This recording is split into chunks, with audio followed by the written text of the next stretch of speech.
to the movement. And what we're going to do is first just work on a simple press out. So again, I'm going to aim for my arms about 90 degrees. A lot of people get up here or shrug up. We don't want that. We want that to be here. So again, you're going to see a very similar end position as we used with the pressing with the sled earlier, that generally we want the crease of the elbow pointing up, especially people that have shoulder problems. If you're not seeing that crease of the elbow come up, but rather to the midline, they're getting a lot into that shoulder, and that's not what we want from them. So let's go over the drill. So again, a little bit of weight goes a long ways. Generally, I'm going to recommend something like our core, our smallest ultimate sandbag, and a power core upon the other side of a very moderate weight, because we don't want the weight to cause alterations to the movement. So first I want to create that tension with my hand, so I'm really trying to break it apart, and that's going to cause my elbows to go into my body. I'm going to set up a little tension with the band first, and then press out. Pull it back in, step, press out, step, press out. So I can make this a little bit more challenging if I just actually, it might be a lot more challenging for some of you, if I go ahead and keep the arm straight out.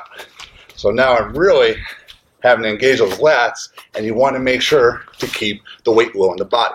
Now some of you may not be able to go that route, so we can add a little variation just by going to the side of the body. So once we're set with that tension, I still want to stay low. I'm going to come out, a little arc, out, and a little arc. So those are a couple ways you can use that paddle off press to create a little bit more of that lateral stability. It's a great way to teach people how to move and be strong in that frontal plane. Now we don't necessarily have to go heavier because of the leverage. Going heavier may not be possible. We can change the load placement, which is something we talk a lot about in our DVRT system. So what we're going to do is we're going to do a press out with a little chop. So we're going to add anti-extension to the movement. So in order to resist the extension when I bring the ultimate sandbag up, I want to create that tension again against the bag. I want to create tension in my feet. So I'm not so much thinking about pushing my knees out. Yes, I'm thinking about that a little bit, but I'm really grabbing the ground. By grabbing the ground, that's making me push my knees out. So again, we want to make sure people are using their feet.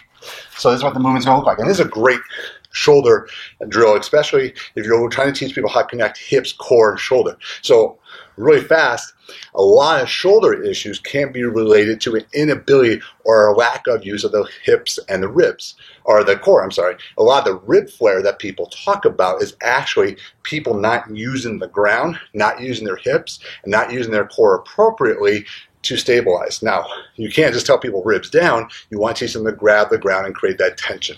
So this is actually a shoulder drill as much as it is a core drill.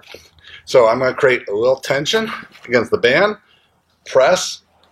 Now, at that point, I'm still pulling apart, pull back in, step, create that tension so I have no slack, out, chop up.